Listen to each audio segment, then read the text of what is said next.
नमस्कार। आज के व्याख्यान में हम सवाई जयसिंह की मराठा नीति का अध्ययन करेंगे। जयपुर के शासक सवाई जयसिंह अपने समय के राजपूताना के सर्वाधिक प्रभावशाली और शक्तिशाली शासक माने जाते हैं। सवाई जयसिंह की 3 तरह की उपलब्धियां गिनी जाती हैं। प्रथम, जयपुर के शासक के रूप में। द्वितीय, मुगल मनसबदार के रूप में। तृतीय, कला और विज्ञान के संरक्षक के रूप में। एमए फाइनल कोटा यूनिवर्सिटी के मध्यकालीन राजस्थान का इतिहास के विद्यार्थियों के लिए सवाई जयसिंह की उपलब्धियों, खास तौर से कला और ज्योतिष विज्ञान के क्षेत्र में उनकी उपलब्धियों का अध्ययन किया जाना है। आज के अध्याय में हम सवाई जयसिंह की मुगल मनसबदार के रूप में उपलब्धियां, जो दूसरे शब्दों में उनकी मराठा नीति के रूप में कही जा सकती है, का अध्ययन करने जा रहे हैं। मुगल बादशाह औरंगजेब के समय में शिवाजी के द्वारा मराठा साम्राज्य की स्थापना करने के प्रयत्न किए गए, जिसने 1774 में अपने राज्यारोहण से मराठा स्वराज्य का ऐलान किया। यह मराठा स्वराज्य अपने अस्तित्व के लिए संघर्ष करता रहा, जबकि मुगल राजनीति के कारणों से मुगल सम्राट 1718 ईस्वी में उसे मान्यता देने को मजबूर हुए।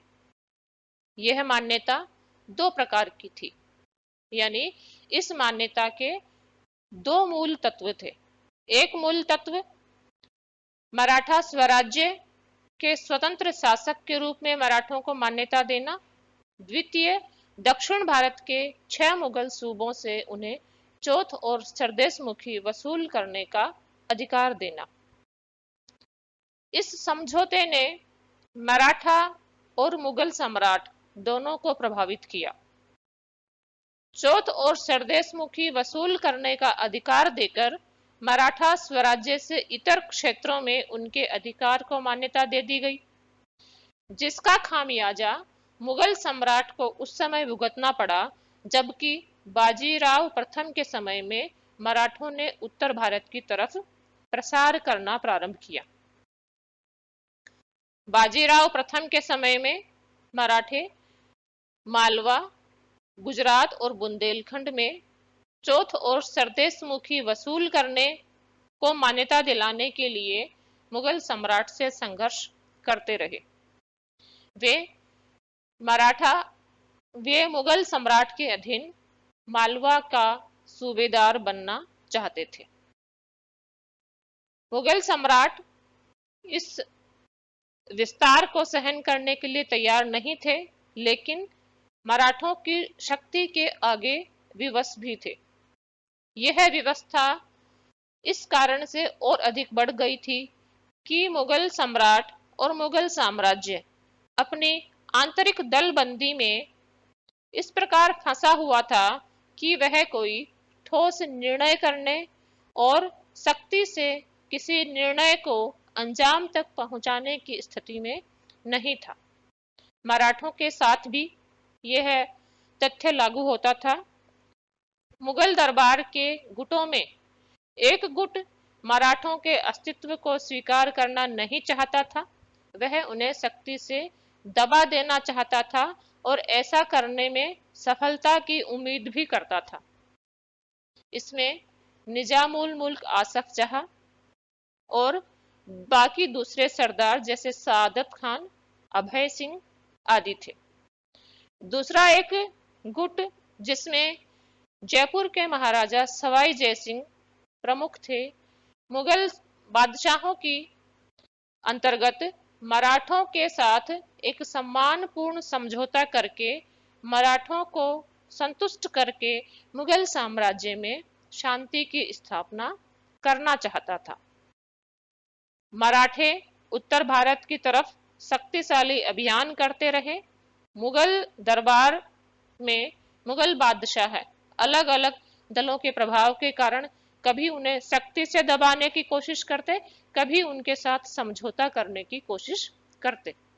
इस संदर्भ में जयपुर के राजा सवाई जयसिंह की मुगलों के प्रति अपनाई गई नीति बहुत महत्वपूर्ण है और यह मुगल मनसबदार के रूप में सवाई जयसिंह का अहम रोल भी है। यह नीति सफल रही अथवा असफल रही, ये मूल्यांकन करने से पूर्व हम इस नीति से संबंधित प्रमुख घटनाक्रम को देखेंगे और यही मराठों के प्रति अपनाई गई जयसिंह की नीति होगी।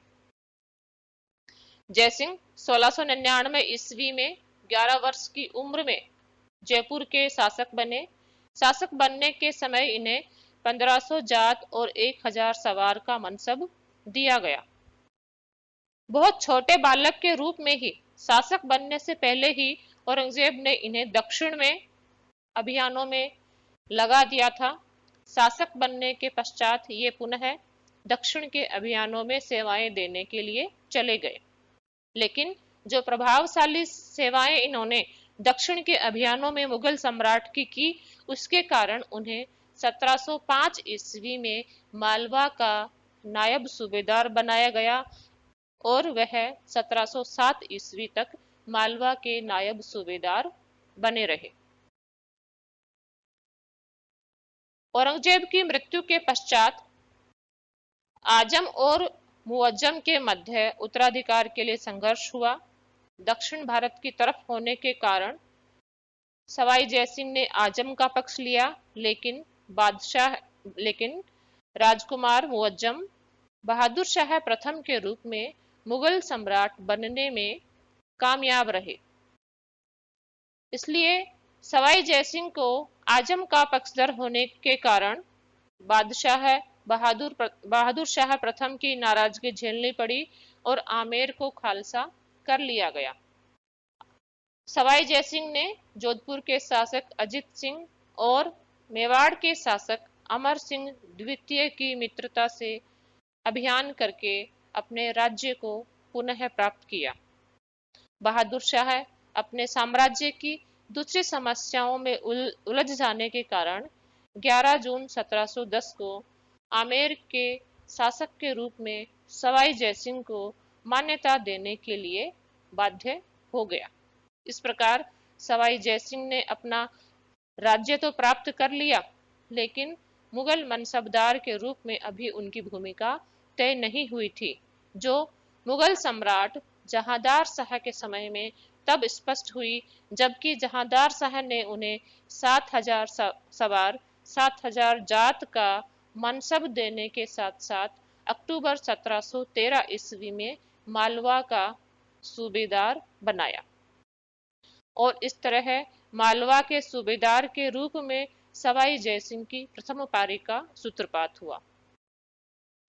मराठे क्योंकि मालवा में चौथ और सरदेश मुखी वसूल करने का अधिकार प्राप्त करने के लिए शक्ति का प्रयोग कर रहे थे, सवाई जयसिंह ने उनके खिलाफ अभियान किया और उज्जैन के युद्ध में तथा उसके पश्चात 9 मई 1715 ईस्वी को पिलसुद के युद्ध में उन्हें हराया। जो मराठा सरदार हारे वो कान्होजी भोंसले और खांडेराव दाभादे थे।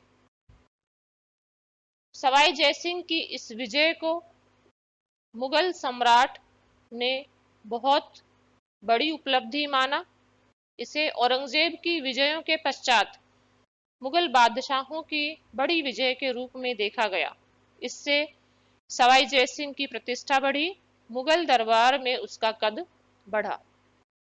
बादशाह ने आदेश दिया कि मई 1715 ईस्वी के मुगल दरबार के वाकये में इस घटना को दर्ज किया जाए और मुगल रिकॉर्ड में इस तरीके से जयसिंह की यह विजय पिलसुद की विजय दर्ज हुई।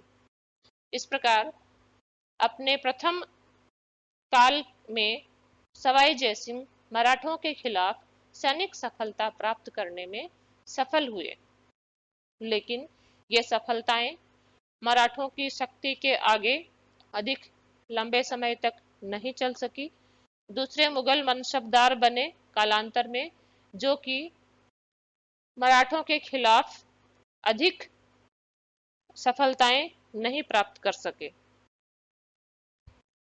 अक्टूबर 2 1729 ईस्वी को जयसिंह को दोबारा मालवा के सूबेदार के रूप में नियुक्त किया गया, क्योंकि इस बीच में सवाई जयसिंह लगातार इस बात की ओर उन्मुख हो रहे थे कि मराठों को सख्ती से दबाने की बजाय समझौते के रास्ते पर आगे बढ़ना चाहिए। उनके इन विकसित होते हुए विचारों का मराठों के प्रति उनकी नीति में इस काल में प्रभाव पड़ा। उन्होंने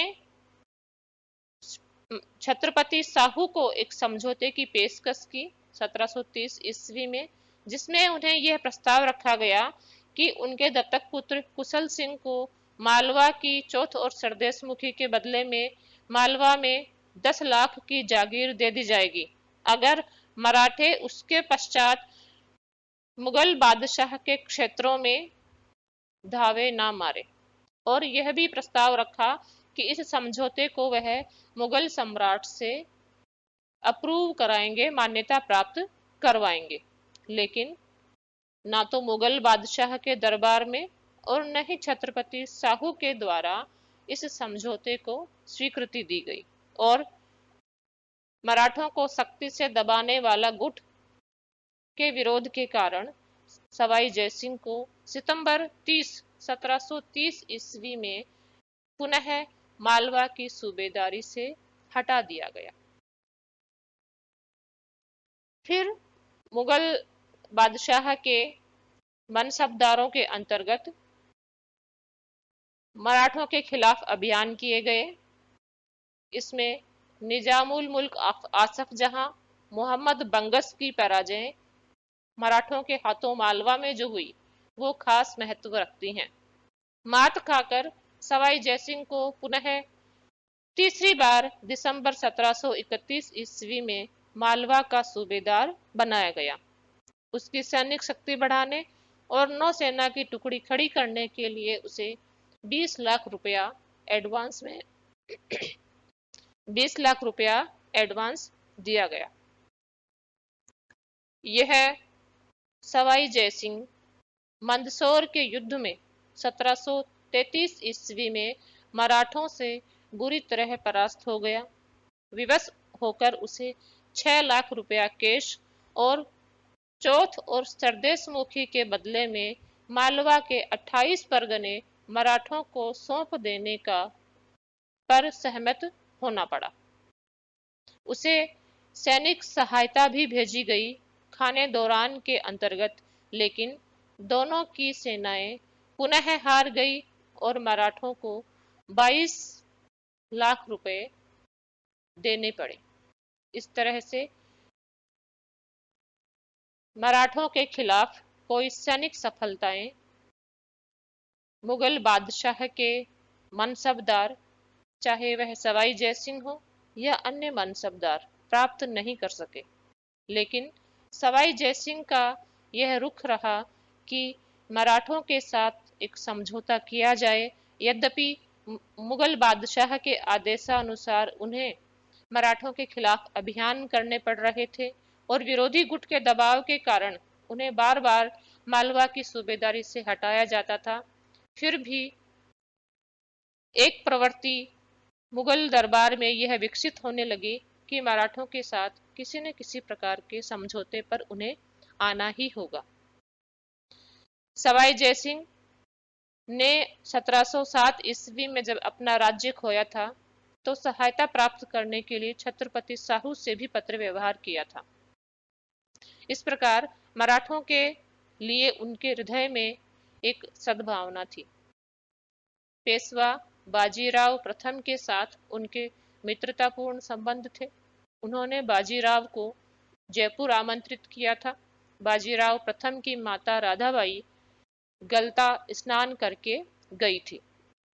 दोनों की मित्रता और मुलाकातें इस निष्कर्ष की तरफ जा रही थी कि मराठे अगर हो सकता तो जयसिंह के माध्यम से संधि करने के लिए तैयार थे। जयसिंह अगर मराठों के साथ मुगल बादशाह का एक समझौता करा पाते तो जयसिंह का कद मुगल राजनीति में कितना बढ़ जाता, इसकी कल्पना की जा सकती है। इसलिए सवाई जयसिंह ने बाजीराव प्रथम को 5,000 प्रतिदिन 5,000 प्रतिदिन का भत्ता देने का प्रस्ताव करके जयपुर बुलाया। 3 मार्च 1736 को वे मिले और उनकी वार्ता चलती रही। इस वार्ता में वो एक समझौते पर पहुंचे जिसमें जयसिंह ने यह प्रस्ताव रखा, वायदा किया कि वह बाजीराव प्रथम को मुगल बादशाह से मिला भी देगा और उन्हें मालवा की चौथ मालवा और गुजरात की चौथ का अधिकार भी दिला देगा। लेकिन मोहम्मद शाह जो इस समय मुगल बादशाह थे 1718 से 1748 के मध्य, वो पेशवा को मालवा का सूबेदार बनाने के लिए तैयार नहीं हुए। इसलिए वार्ता जो जयसिंह और बाजीराव प्रथम के मध्य हुई थी असफल हो गई। बाजीराव प्रथम ने मुगल बादशाह के सामने शक्ति प्रदर्शन करने के लिहाज से एक बड़ा अभूतपूर्व कदम उठाया। वे 28 मार्च 1737 ईस्वी को अपनी सेना के साथ दिल्ली पहुंच गए और दिल्ली के बाहर मोर्चा लगाकर मुगल बादशाह को आतंकित कर दिया। लेकिन केवल शक्ति प्रदर्शन ही उनका उद्देश्य था, जो यह समझाने के लिए था कि उनकी अवहेलना ना की जाए। जैसे ही उनको मुगल बादशाह की तरफ से मालवा का सूबेदार बनाए जाने और 13 लाख कैश दिए जाने का आश्वासन मिला, वो वहां से पीछे हटे और अपनी राजधानी पूना को लौट गए। इस तरह मुगल बादशाह को विवश होकर एक समझौते की तरफ बढ़ने के लिए विवश होना पड़ा। लेकिन बाजीराव की मृत्यु हो गई और बाजीराव की मृत्यु के पश्चात उनके पुत्र बालाजी बाजीराव ने मराठा पेशवा का स्थान लिया। मराठा पेशवा के रूप में नियुक्त करते समय छत्रपति साहू ने उन्हें उनके पिता के अधूरे कर्तव्य की याद दिलाई और वह कर्तव्य था पूरे भारत पर अधिकार करना और एक हिंदू साम्राज्य की स्थापना करना। इसलिए उत्तर भारत की तरफ अपनी नीति का में आगे बढ़ते हुए बालाजी बाजीराव ने पुनः जयपुर के शासक सवाई जयसिंह की तरफ देखा, क्योंकि उनके पिता बाजीराव प्रथम के समय में सवाई जयसिंह के माध्यम से ही समझौते की वार्ताएं चल रही थी। पुनः 18 मई 1741 ईस्वी को सवाई जयसिंह और बालाजी बाजीराव के मध्य धौलपुर का समझौता हुआ। इस समझौते में जो प्रावधान रखे गए वह ये थे कि पेशवा को मालवा का सूबेदार बना दिया जाएगा, बशर्ते मराठे इस बात का उत्तरदायित्व लें कि वे मुगल क्षेत्रों में कहीं भी लूट और धावे नहीं करेंगे। बादशाह की सेवा में उन्हें 400 मराठा सैनिक स्थायी रूप से रखने होंगे और आवश्यकता पड़ने पर वो 4,000 अतिरिक्त मराठा सैनिकों की सेवाएं देंगे, जिसका भुगतान उन्हें मुगल बादशाह की तरफ से कर दिया जाएगा। पेशवा उत्तर भारत के कुछ जमींदारों से जो चंबल के पूर्वी और दक्षिणी क्षेत्र में पड़ते थे से राजस्व के रूप में कर प्राप्त करते रहेंगे।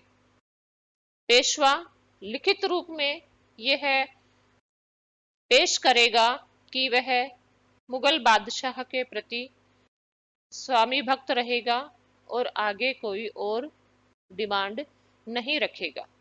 ये धौलपुर समझौते की शर्तें थी जो जयसिंह और बालाजी बाजीराव के मध्य हुआ। सबसे महत्वपूर्ण मालवा का सूबेदार बनाया जाना, दूसरी महत्वपूर्ण, मराठों का मुगल सम्राट के अधीनस्थ सैनिक सेवा देने के लिए तैयार होना। लेकिन यह समझौता असफल हो गया, क्योंकि मराठा मराठा संघ में केवल पेशवा नहीं थे। मराठा संघ में पेशवा के अलावा नागपुर के भोंसले, सिंधिया ग्वालियर के, होलकर इंदौर के, गायकवाड़ बड़ौदा के आदि थे। छत्रपति साहू उनका नेता था। मुगल बादशाह ने मालवा का सूबेदार बनाने की तो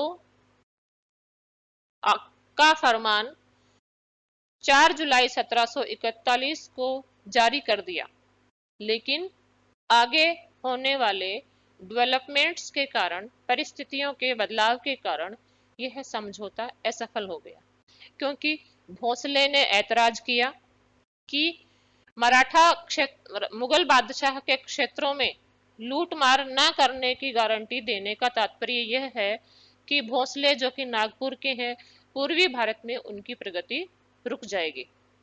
और भोंसले के ही खिलाफ उन्होंने पेशवा से मदद मांगी। सिंधिया और होलकर भी नाराज थे, क्योंकि वह पेशवा के द्वारा किए जाने वाला कोई समझौता जो कि उनके हितों पर भी कुठाराघात करता, को भी मानने के लिए तैयार नहीं थे। परिस्थितियां इतनी तेजी से बदल रही थी कि मराठों को लगता था कि आगे आने वाले संक्षिप्त समय में वह मुगल बादशाह को और भी अधिक दबाव डालकर और भी अधिक बड़ी उपलब्धियां प्राप्त कर सकेंगे। इस कारण से मराठों की तरफ से इस समझौते को मान्य करवाने के लिए कोई अधिक उत्सुकता नहीं थी। इसलिए 4 जुलाई 1741 को मालवा की सूबेदारी दे दिए जाने के बावजूद भी यह समझौता असफल हो गया, क्योंकि उन्होंने अपनी मांगे बढ़ा दी, जिन्हें मुगल बादशाह ने स्वीकार नहीं किया। समझौते के असफल होने का एक कारण यह भी बताया जाता है कि जयसिंह अपनी आंतरिक समस्याओं में उलझ गया और समझौते को पूर्णता से लागू करवाने के लिए जो समय उसे देना चाहिए था, वो समय वह नहीं दे सका। इस प्रकार जयसिंह की मराठा नीति के अंतर्गत अंतिम महत्वपूर्ण पड़ाव 1741 का धौलपुर समझौता था, जो आंशिक रूप से सफल और आंशिक रूप से असफल रहा। उसके बाद 1743 ईस्वी में जयसिंह की मृत्यु हो गई। यह विवेचन का विषय बनता है कि मुगल सम्राट के अंतर्गत अन्य महत्वपूर्ण मनसबदारों के खिलाफ जाते हुए सवाई जयसिंह ने ही प्रमुख रूप से मराठों के साथ समझौतावादी नीति अथवा मराठों को संतुष्ट करने की नीति का पालन क्यों किया? क्योंकि जैसा कि बताया गया, आमेर के राज्य को प्राप्त करने के लिए उन्होंने साहू से मदद प्राप्त करने की कोशिश की थी। अपने बाल्यकाल में जब वह दक्षिण भारत में मुगल सम्राट के अंतर्गत सेवाएं दे रहे थे, मराठों की वीरता से प्रभावित हो गए थे और उन्हें लगता था कि इनकी सैन्य शक्ति ऐसी है जिसे परास्त करना आसानी से संभव नहीं है। बाजीराव प्रथम के साथ भी उनके मित्रतापूर्ण संबंध स्थापित हो गए थे। बाजीराव प्रथम भी सवाई जयसिंह की इज्जत किया करते थे। इसलिए मराठा राजनीति कम से कम सवाई जयसिंह के नेतृत्व में ऐसी दिशा में जा रही थी जहां पर एक समझौते की उम्मीद की जा सकती थी। बाकी मनसबदारों को अपमानजनक पराजयों का मराठाओं के हाथों सामना करना पड़ा था। अगर जयसिंह मराठों के साथ मुगल बादशाह की संधि करा देते तो भारत की राजनीति में जयसिंह का ऐसा कद हो जाता जिसकी कल्पना, जिसकी बराबरी करना दूसरे राजपूत शासकों अथवा मुगल मनसबदारों के लिए संभव नहीं होता। ये सकारात्मक पक्ष थे, लेकिन एक नकारात्मक पक्ष यह गिनाया जाता है कि सवाई जयसिंह मराठों की सद्भावना में जरूरत से ज्यादा विश्वास करता था। वह इस बात को नहीं पहचान पाया अपने अंतिम समय तक कि मराठों की वृत्ति लूट और लालच की है और वे किसी समझौते पर पहुंचने के लिए उतने उत्सुक नहीं हैं जितना कि लूट और धावों और आक्रमणों के माध्यम से दबाव डालकर धन संग्रह करने में रुचि रखते हैं। इस प्रकार जयसिंह की मराठा नीति एक असफल नीति ही मानी जाती है। यद्यपि जयसिंह ने इस नीति का पालन मुगल बादशाह के द्वारा करवाने के लिए यथासंभव प्रयत्न किए थे। 1 सितंबर 1743 ईस्वी को उनकी मृत्यु हो गई। मुगल बादशाह के दरबार की गुटबंदी ने उनकी इस नीति को सफल नहीं होने दिया। मराठों की महत्वाकांक्षाएं भी अनियंत्रित थी।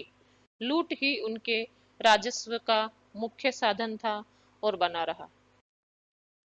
सवाई जयसिंह, जिन्हें एक कूटनीतिज्ञ शासक माना जाता था, इस समय मुगल बादशाह मराठों के साथ राजपूतों को एक महत्वपूर्ण शक्ति के रूप में खड़ा नहीं कर सका, बल्कि वह संतुष्टिकरण की नीति पर उतर आया, जिसमें राजपूत या तो पिस रहे थे या समझौते पर पहुंचने की लालसा में मराठों और मुगल बादशाह के बीच मध्यस्थता करने की कोशिश कर रहे थे। फिर भी सवाई जयसिंह की मराठा नीति, उनका एक यूनिक पॉइंट अवश्य था। वह सफल हुई अथवा असफल हुई, यह हमने देखा, लेकिन हमने यह देखा कि वह एक ऐसा दृष्टिकोण अपनाने में समर्थ थे जो उस समय की राजनीति में अपना अलग स्थान रखता था। धन्यवाद।